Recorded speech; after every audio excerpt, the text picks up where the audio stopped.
This next poem is for my daughter. Sometimes people ask me how long it takes me to write a poem, and this one took about 39 years. Indigo. As I'm walking on West Cliff Drive, a man runs toward me, pushing one of those jogging strollers with shock absorbers so the baby can keep sleeping, which this baby is. I can just get a glimpse of its almost translucent eyelids. The father is young, a jungle of indigo and carnelian tattooed from knuckle to jaw, leafy vines and blossoms, saints and symbols. Thick wooden plugs pierce his lobes, and his sunglasses testify to the radiance haloed around him. I'm so jealous, as I often am. It's a kind of obsession. I want him to have been my child's father.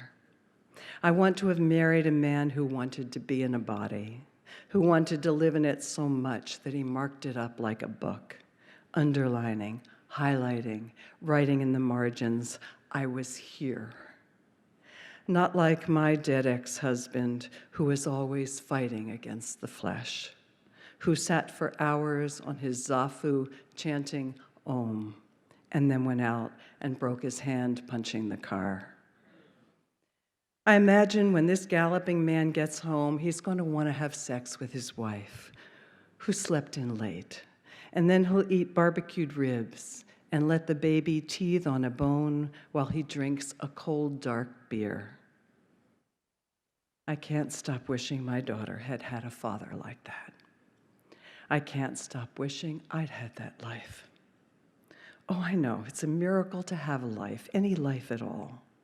It took 8 years for my parents to conceive me. First there was the war, and then just waiting, and my mother's bones so narrow, she had to be slit and I airlifted.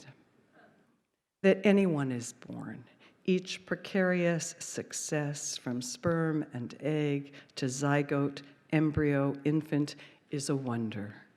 And here I am, alive, almost 70 years, and nothing has killed me. Not the car I totaled running a stop sign, or the spirochete that screwed into my blood.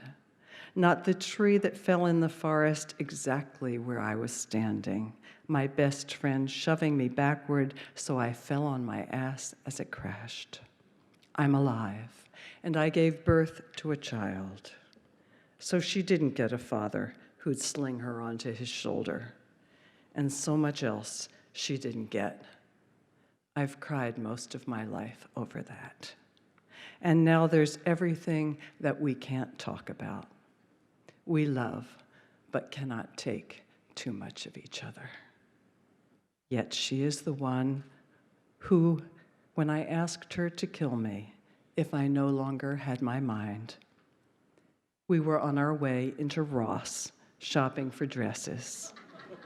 That's something she likes, and they all look adorable on her. She's the only one who didn't hesitate or refuse or waver or flinch. As we strode across the parking lot, she said, "Okay, but when's the cutoff? That's what I need to know."